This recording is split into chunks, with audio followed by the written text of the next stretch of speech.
नहीं पता कब पैसे की ज़रूरत हो जाए, पैसे ज़रूर सेव कीजिए। क्या पता कब कौन सी परेशानी आ जाए, उस चीज़ के लिए हमेशा तैयार रहिए। मेरी वीडियो पूरी देखिएगा। मेरी वीडियो आपके लिए ये बहुत हेल्पफुल होने वाली है। कहीं ना कहीं आपको सिचुएशन से लड़ने के लिए तो ज़रूरी है ये, क्योंकि मैं बहुत बड़ी क्राइसिस से निकली हूँ। तो कम से कम बंदे को तैयार होना चाहिए। मैं इस चीज़ के लिए तैयार नहीं थी। हेलो एवरीवन, कैसे हैं आप सब लोग? आई होप सो आप सब बहुत अच्छे होंगे और मैं भी ठीक हूँ। तो सबसे पहले मैं आप सबसे रिक्वेस्ट करूँगी, मेरी ये वीडियो पूरी देखना, क्योंकि शायद कहीं ना कहीं ये वीडियो आपको काम आएगी। ये शायद 2 पार्ट में आएगी वीडियो मेरी। एक पार्ट में पूरा कवर करना बहुत मुश्किल हो जाएगा, अदरवाइज़ ये बहुत लंबी होने वाली है वीडियो। तो मुझे भी नहीं पता अभी मैं आपको कितना बता पाऊँगी या नहीं, लेकिन मैं ट्राई करूँगी कि मैं आपको सारी डिटेल्स दे पाऊँ। तो सबसे पहले मैं आपको बताना चाहूँगी कि मैं इतने दिन से वीडियोस क्यों नहीं डाल रही थी। मुझे काफ़ी लोग पूछ रहे थे, बट मैं रिप्लाई नहीं कर पा रही थी। मुझे मैसेजेस भी आ रहे थे कि मैं क्यों हूँ, क्यों नहीं हूँ, कहाँ हूँ। तो मैंने किसी को भी रिप्लाई नहीं किया। तो अभी मैं सोच रही थी कि वीडियो के थ्रू मैं आप लोगों को रिप्लाई कर देती हूँ। तो मेरी जिस दिन लास्ट वीडियो आई थी, चीज़ें बहुत ख़राब है मेरे साथ, इसलिए बहुत सारी चीज़ें भूल जाती हूँ। तो वो मे भी पॉसिबल कि मैं कुछ छोड़ दूँ, कुछ कवर करूँ, लेकिन आई विल ट्राई कि मैं सब कुछ कवर कर पाऊँ। तो मेरी वीडियो ना आने का रीज़न था कि जिस दिन मेरी लास्ट वीडियो गई थी उस दिन दोपहर की बात है। मेरे पास दोपहर नहीं, सॉरी, सुबह 9 बजे के आसपास की बात है। मेरी सिस्टर की कॉल आई थी मेरे पास मम्मी के नंबर से कि मम्मी को सर में दर्द है। तो बोलते हैं ना, जो इंट्यूशन होती है एक, हमें अपनों के लिए इंट्यूशन होती है। तो मुझे लगा कि कुछ ना कुछ तो गलत है। तो जब मेरी सिस्टर का फ़ोन आया तो मैंने कहा कि मम्मी जाके दिखाओ और आज ऑफिस मत जाओ। तो मम्मी ने कहा कि नहीं, मैं अभी ड्यूटी जाऊंगी और ड्यूटी से आके फिर मैं दिखा के आऊँगी। बट मैं मम्मी को बोलती रही, नहीं मम्मी दिखा के आओ, दिखा के आओ। तो बस सुबह सुबह का सबका काम का टाइम होता है, मेरा भी था।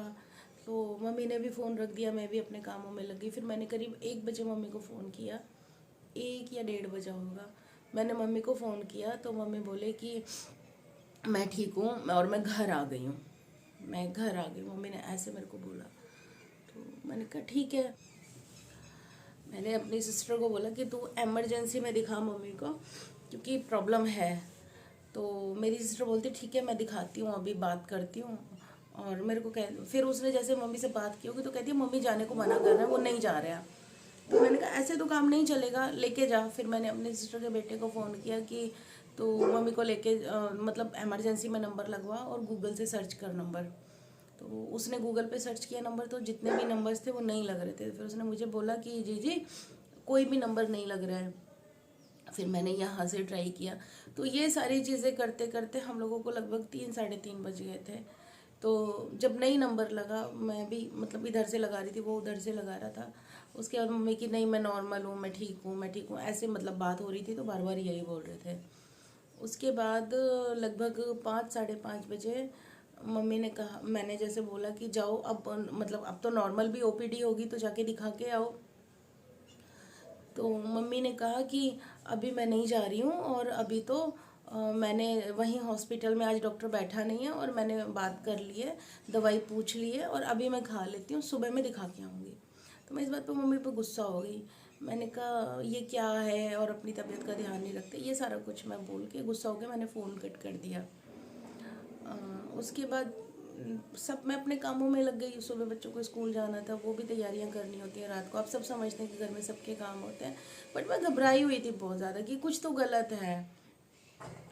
और कुछ गलत लग इसलिए भी रहा था क्योंकि मेरी मम्मी को ये प्रॉब्लम पहले भी हो चुकी थी और मैंने वो चीज़ अपनी आंखों से देखी थी। तो मुझे कहीं ना कहीं एहसास हो रहा था इस चीज़ का कि प्रॉब्लम बहुत ज़्यादा सीरियस है।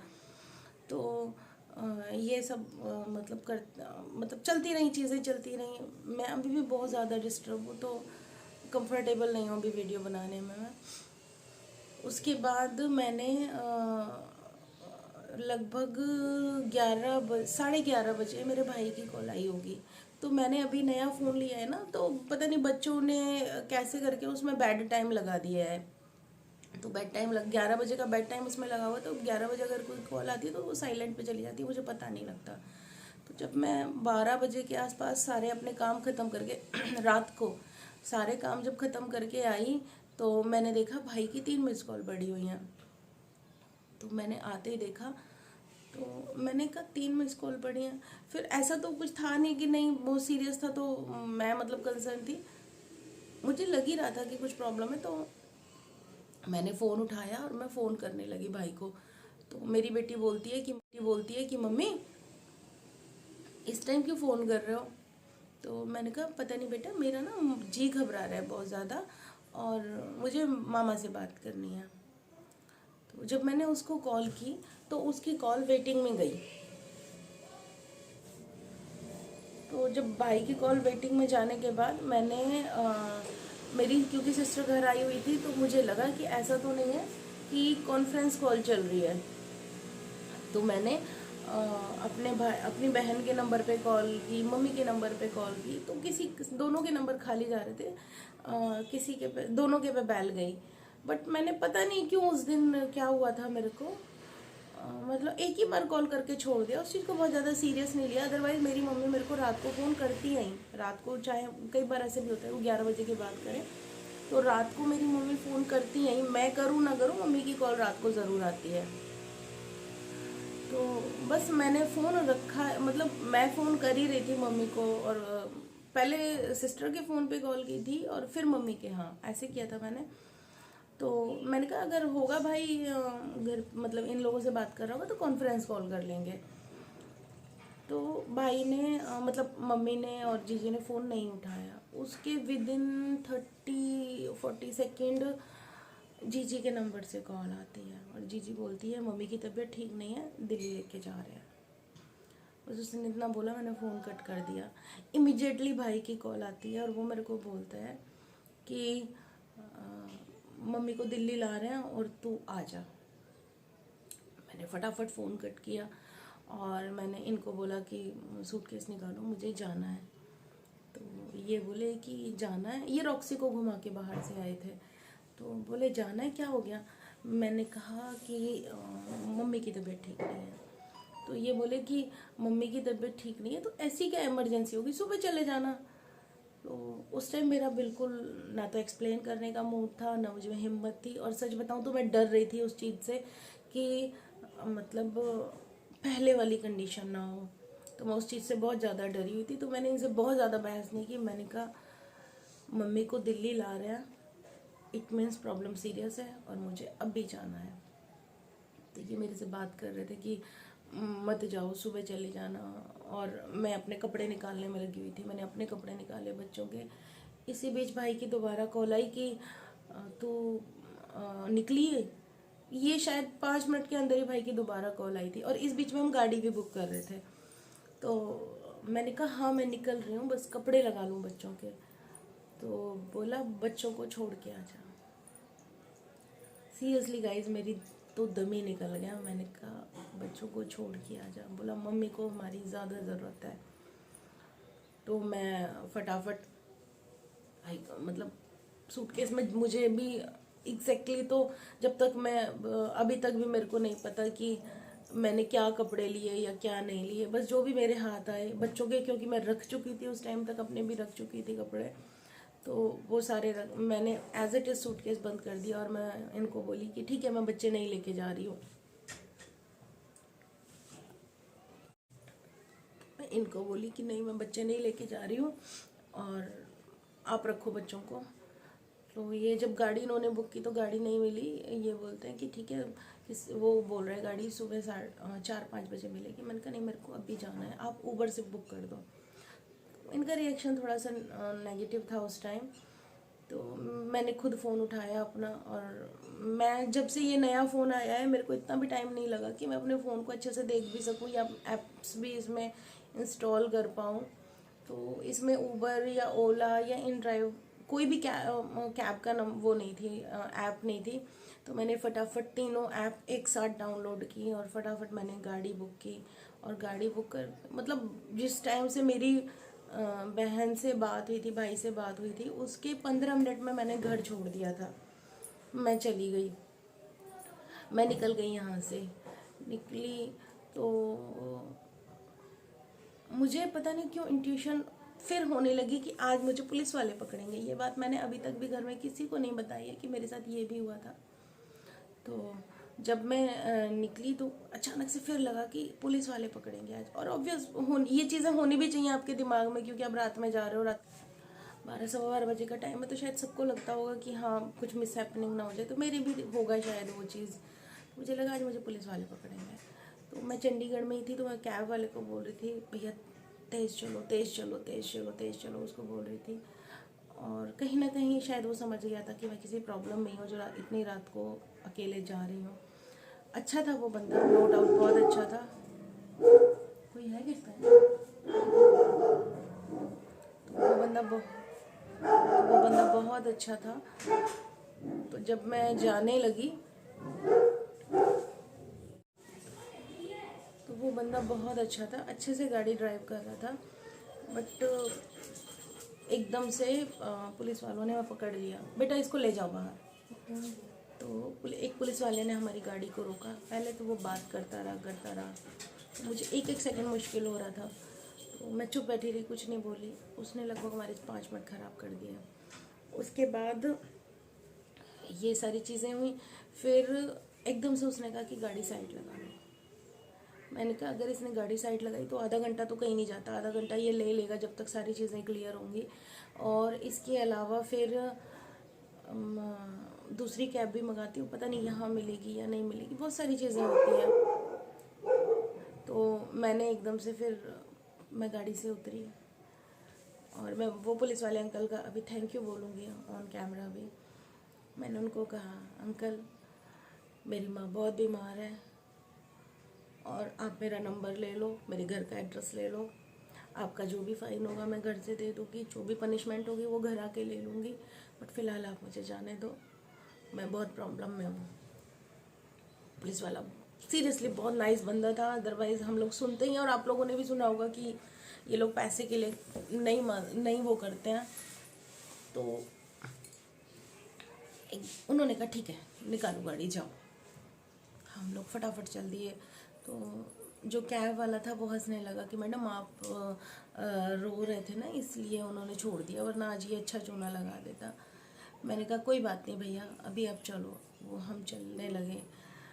दिल्ली में मैं लगभग 4:30 बजे पहुंच गई थी हॉस्पिटल, और इस बीच में मुझे जाम भी काफ़ी मिला था दिल्ली में ही। गुड्डू, तो जब मैं दिल्ली पहुंची तो मेरे दीदी का बेटा पेड़ के नीचे लेटा हुआ था जीजी की गोद में, वो सोया हुआ हो रहा था थोड़ा सा। पापा मुझे लेने आए, जहाँ से मतलब एंट्री थी हॉस्पिटल की, इमरजेंसी पे पापा लेने आए थे। और जैसे ही मैं मम्मी के पास, भाई मेरा मम्मी के पास था, जैसे ही मैं मम्मी के पास पहुँची तो मम्मी कहती हैं कि नमस्ते सिस्टर। मैं भूल नहीं सकती वो से, नमस्ते सिस्टर।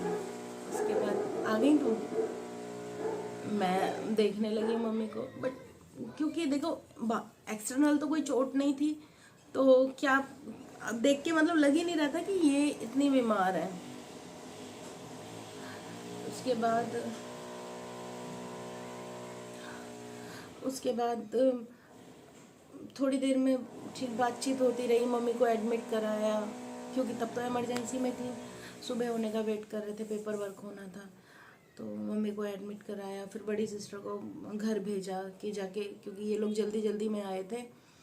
तो कि पेपर जो पुराना हिस्ट्री थी मम्मी की, पेपर थे वो नहीं लेके आए थे, तो उसको भेजा कि तू जा और पेपर लेके आ।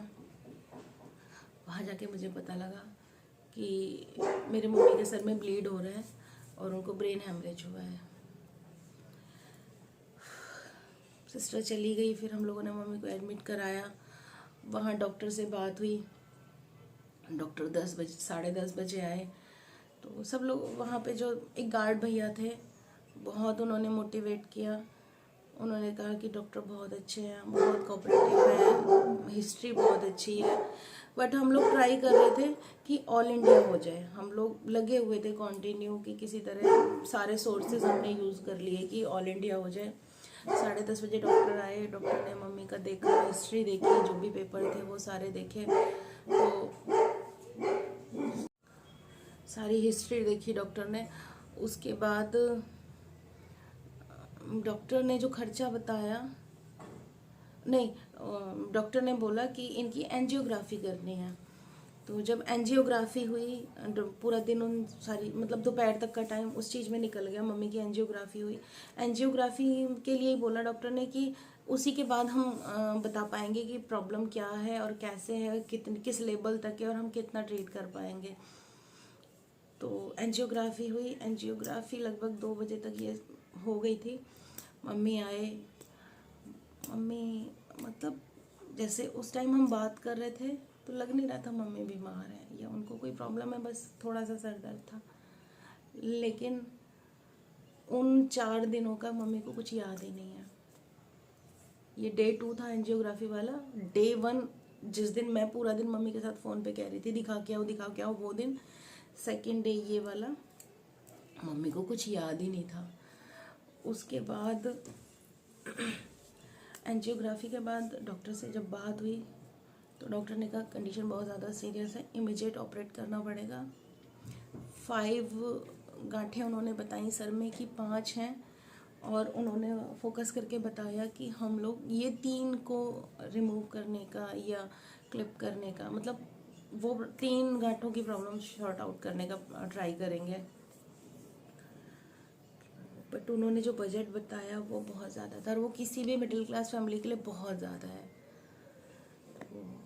बजट उन्होंने बताया था हमें अप्रोक्स 30 से 35 लाख रुपए।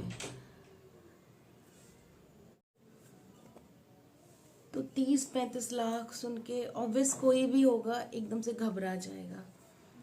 तो इस बीच में अभी तक भी हम एम्स का ट्राई कर रहे हैं कि एम्स में मम्मी का हो जाए, क्योंकि पहले भी जो मम्मी का ट्रीटमेंट हुआ था वो ऑल इंडिया में ही हुआ था। तो हमें ये था कि वहाँ जाएंगे तो शायद जितना बजट इन्होंने बताया है वो भी थोड़ा कम लगेगा। इसके साथ में एक चीज़ और होगी कि वहाँ पे डॉक्टर्स का एक बड़ा पैनल है, और फिर हमें ट्रस्ट भी था। बेटा कौन है? हाँ, बार बार गेट क्यों खोल रहे हो तुम? आने दो। तो डॉक्टर्स का जो एक बड़ा पैनल है, तो हमें कहीं ना कहीं ट्रस्ट भी था उस पर कि भाई कहाँ एक डॉक्टर ट्रीट करेगा और कहाँ इतना बड़ा पैनल ट्रीट करेगा। तो यही सोच के हम लगे हुए थे कि कैसे भी करके ऑल इंडिया में हमारा हो जाए। बट हमने सारे सोर्सेज लगा दिए, हमारा ऑल इंडिया में नहीं हुआ। और इधर हम साथ में ऐसा नहीं था रिस्क ले रहे थे, हम पैसों का भी इंतज़ाम कर रहे थे। आप लोग भी समझ सकते हैं कि 30 से 35 लाख रुपए किसी भी मिडिल क्लास के लिए, इवन मैं कहती हूँ थोड़ा सा हायर भी होगा तो 30-35 लाख एकदम से अरेंज करना थोड़ा सा मुश्किल हो जाता है किसी के भी लिए। और हम लोग तो ऐसे भी अभी घर बना रहे हैं। मैंने शायद आपको अपने वीडियोस में दिखाया भी है कि मेरी मम्मी पापा का एक घर यहाँ चंडीगढ़ में भी बन रहा है। तो हम लोग उसमें भी काफ़ी पैसा लगा चुके हैं, तो हम डर गए थे काफ़ी ज़्यादा। लेकिन फिर भी हम लोग कोशिश कर रहे थे अपनी साइड से कि पैसों का इंतज़ाम भी हो जाए और ये सारी चीज़ें शॉर्ट आउट हो जाए, या फिर ऑल इंडिया में हो जाए तो वो भी बेस्ट है। तो दोनों साइड हम लगे हुए थे कि अगर ऑल इंडिया नहीं होगा तो ट्रीट तो हमें मम्मी को कराना ही है। तो होते हैं ना रिश्तेदार आपके, तो कई बार वो बहुत हेल्प भी करते हैं, कई बार ऐसा भी होता है कि वो पोक भी करते हैं। तो सारी चीज़ें हर बंदे की लाइफ में होती हैं, सब लोग झेलते हैं, ऐसा नहीं है हम ही झेलते हैं, वो सब झेलते हैं। तो एक चीज़ ये भी थी, डॉक्टर ने कहा था कि आफ्टर ऑपरेशन भी कोई गारंटी नहीं है, कैजुअलिटी के चांसेस भी हैं, डिसेबिलिटी के चांसेस भी हैं। तो ऑपरेशन कितना सक्सेस होगा ये भी डॉक्टर नहीं बता, मतलब कोई भी नहीं बता सकता।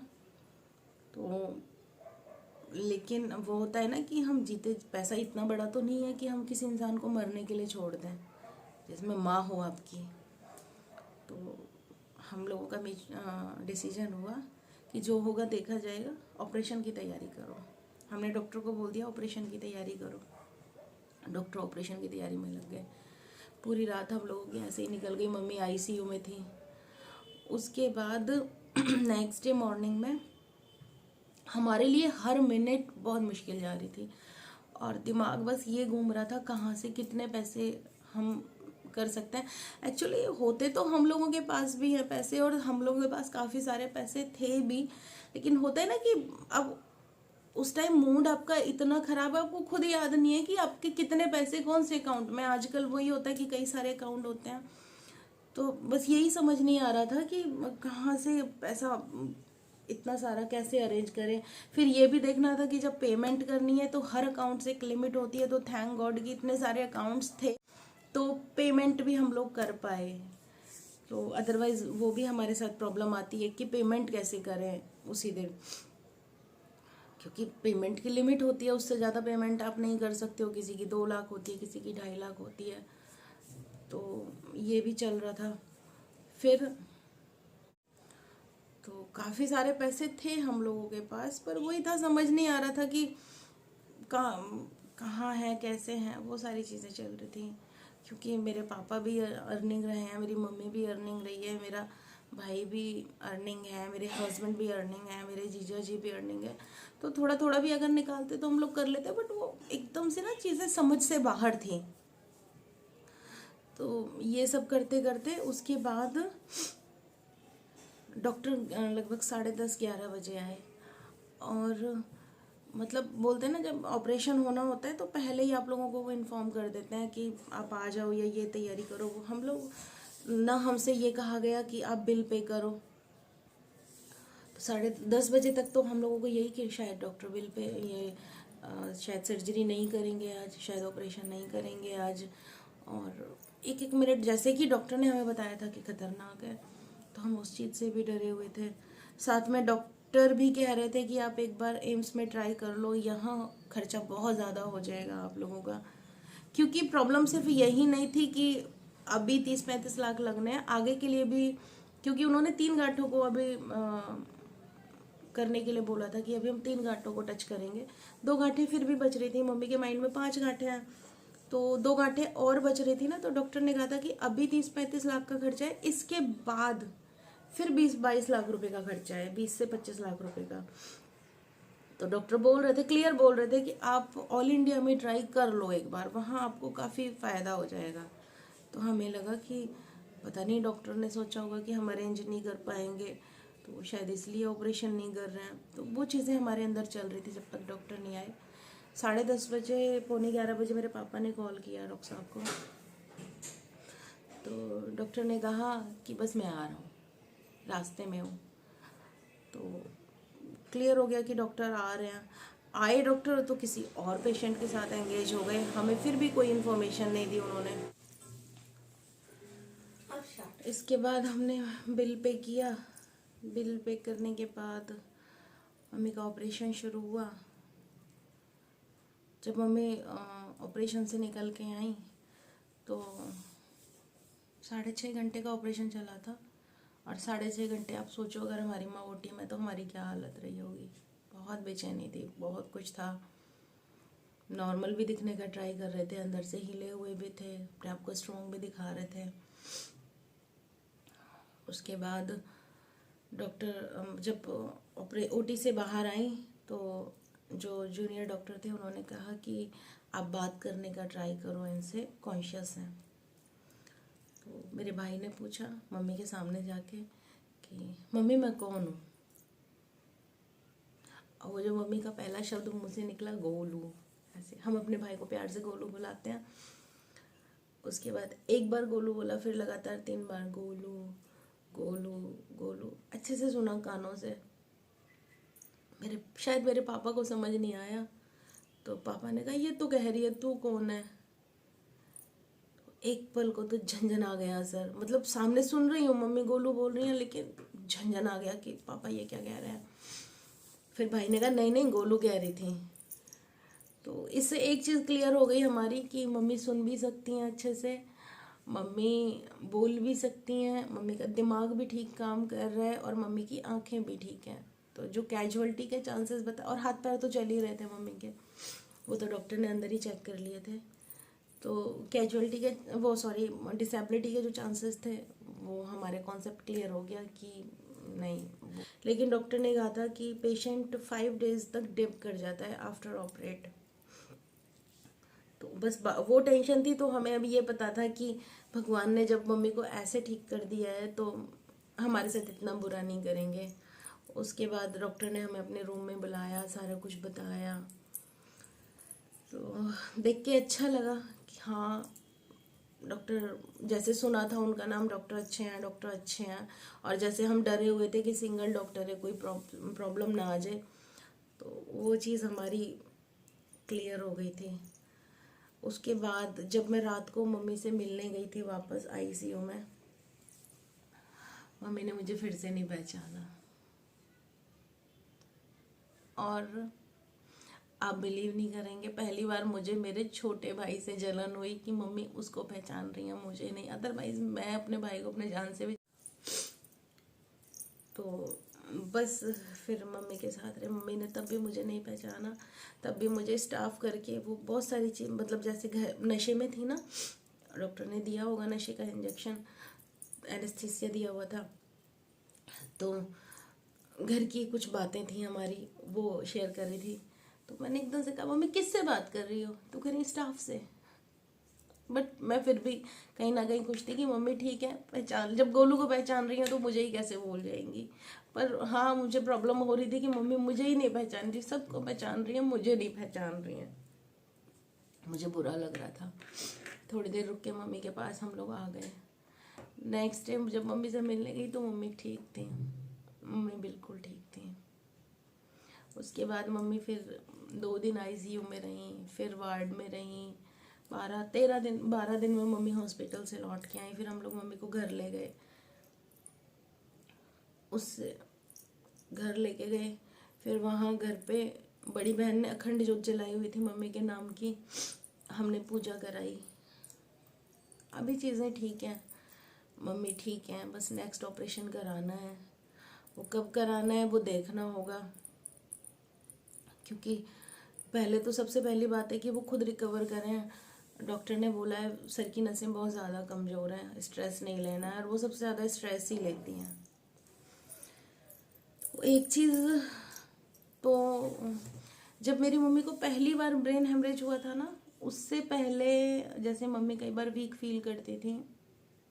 मेरी मम्मी पिछले 32-33 साल से मेडिसिन पे ही हैं। 32-33 साल हो गए उनको मेडिसिन पे चलते हुए। और मतलब ऐसा नहीं कि कभी खाई कभी नहीं, रेगुलर उनको मेडिसिन लेनी पड़ती हैं। स्टार्टिंग उनकी हुई थी थोड़े से सर दर्द से। सर दर्द के बाद फिर फीवर रहने लगा, फीवर टाइफाइड में कन्वर्ट हो गया। टाइफाइड के बाद उनको रूमेटिक अर्थराइटिस की प्रॉब्लम हो गई। ये सारी प्रॉब्लम्स उनको 95 से चल रही हैं। 94 या 95 से उनको ये सारी चीज़ें चल रही थी। तो अर्थराइटिस डिटेक्ट होने के बाद उन्होंने काफ़ी मेडिसिन खाई हैं। और जब उनको 2009 में पहली बार ब्रेन हेमरेज हुआ था, तो उस टाइम तक जब कभी भी चेकअप किया तो मम्मी का बीपी हमेशा लो आया था, कभी भी उनका बीपी हाई नहीं था। फर्स्ट डे जब ब्रेन हेमरेज हुआ, हमें पता लगा कि मम्मी का बीपी हाई है। हमारे घर का हमेशा कोई ना कोई रहता था, तो बहुत बड़ी फैमिली थी। बड़ी फैमिली में सारा कुछ मम्मी मैनेज करती थी, घर संभालना, ऑफिस संभालना, हमें संभालना, तो बहुत सारी चीज़ें थी। तो मम्मी बिजी बहुत रहती थी। उसके बाद अभी ऐसा कोई रिसर्च तो हुई नहीं है, लेकिन डॉक्टर ने ये भी कहा है कि अर्थराइटिस में जो उनको मेडिसिन दी गई हैं, उनमें से कई सारी मेडिसिन रिस्ट्रिक्टेड थी। मेरे पैर में स्वेलिंग आ गई है, वो देख रही, पेन हो रहा है। तो उसमें से काफ़ी सारी जो मेडिसिन थी वो रिस्ट्रिक्टेड थी, जो मम्मी को दी गई थी। और उसकी वजह से भी कहीं ना कहीं मेरी मम्मी को ब्रेन हेमरेज हुआ है। तो मैं तो यही कहूँगी सबसे कि प्लीज़ मेडिसिन अगर आप लेते हैं तो एक तो अपनी मर्जी से कभी ना लें। एक हमेशा अगर आपको छोटी मोटी बीमारी हो तो ठीक है, आप कहीं भी किसी भी डॉक्टर के पास चले जाओ। अगर आपको लगता है कि आपको कोई बड़ी प्रॉब्लम है, अर्थराइटिस ज़्यादातर लेडीज़ में मैंने सुना है इंडिया में होता ही है, और गाँव वाले एरिया में तो बहुत ज़्यादा है। कि गांव में तो मतलब मैक्सिमम लेडीज़ को होता है कि उनको अर्थराइटिस की प्रॉब्लम है। तो मैं यही सजेस्ट करूँगी कि अच्छे डॉक्टर से ट्रीटमेंट लें, हमेशा अच्छा डॉक्टर प्रेफर करें। इसके साथ अगर आपके मन में कोई बात है तो आप उसको ज़रूर शेयर करें, मन में उसको गांठ बना के ना रखें, वो आपके लिए, आपके बच्चों के लिए बहुत हार्मफुल है। मैं हर एक माँ से कहूँगी, मैं भी एक माँ हूँ, कि अगर आपको कुछ होता है तो आपके बच्चों का कोई नहीं है। मैं आज भी अपनी मम्मी के बिना बिल्कुल अधूरी हूँ, या मैं ऐसे कहूँ तो ज़्यादा सही है कि मेरी मम्मी मेरी पूरी दुनिया है। अगर मेरी मम्मी नहीं होती है तो मैं जीने के बारे में सोच भी नहीं पाती। मुझे लगता है कि अगर मैं आज अच्छी हूँ या बुरी हूँ, उसका सबसे बड़ा रीज़न मेरी माँ ही है, और शायद हर लड़की की होती होगी, क्योंकि बोलते हैं ना कि बेटियाँ तो माँ की परछाई होती हैं, होती होंगी। इसके साथ ही पहली बार एहसास हुआ पैसा कितना ज़रूरी है। मैंने कभी अपनी लाइफ में पैसे को इम्पोर्टेंस कभी भी नहीं दी। पहली बार लगा कि लाइफ में पैसा बहुत ज़रूरी है। ठीक है, अरेंज हमने कर लिया था, हो गया था, लेकिन वो इमीडिएट वाली जो कंडीशन थी ना, जो लगभग 2-3 घंटे जब हमें समझने में लगा कि हमें कैसे मैनेज करना है, वो टाइम बहुत डिफ़िकल्ट था। ठीक है, इतना पैसा किसी के पास नहीं होता, लेकिन फिर भी थोड़ी बहुत सेविंग्स बहुत ज़रूरी हैं लाइफ में, बहुत ज़रूरी हैं। इसके साथ ही एक गलती और हुई थी हमारी, गलती कहें या किसी का मिसगाइड बोलेंगे, कि देखिए पहले तो इतना ज़्यादा इंश्योरेंस का होता नहीं था पहले कि इंश्योरेंस कराया जाए, तो मम्मी पापा ने तो कभी अपना कराया नहीं था। भाई करा सकता था, भाई ने ट्राई किया मम्मी पापा का इंश्योरेंस कराने के लिए, तो उसने पापा का तो करा लिया, बट मम्मी के लिए उस किसी ने मिसगाइड कर दिया कि उनकी पुरानी बीमारी है इसलिए वो क्योर नहीं होगी उसमें। तो उसने मम्मी का इंश्योरेंस ही नहीं कराया। मैंने उसको बोला भी कि भाई एक बार सलाह तो ले लेता, पूछ तो लेता, बट होता है ना, शायद अब टाइम ख़राब होता है तो चीज़ें ख़राब होने लगती हैं। अदरवाइज़ अनपढ़ तो वो भी नहीं है, बहुत समझदार है, आईटी सेक्टर में काम करता है, बहुत नॉलेज है उसको। लेकिन मे बी ऐसा होना था, तो उसने भी उस चीज़ को ध्यान नहीं दिया। तो इंश्योरेंस भी लाइफ में बहुत ज़रूरी है। आपको अपनी लाइफ का इंश्योरेंस हमेशा कराना आना चाहिए। मेडिकल तो ज़रूर लेके रखना चाहिए। नहीं, अब बीमारियां इतनी महंगी महंगी होने लगी हैं कि नहीं पता क्या होगा, तो इंश्योरेंस ज़रूर कराना चाहिए। तो बस मैं यही अपडेट देने आई थी। वीडियो बहुत लंबी हो गई है। मिलती हूँ आपको नेक्स्ट व्लॉग में। अपना ख्याल रखिएगा, अपनों का भी ख्याल रखिएगा। Bye bye, take care.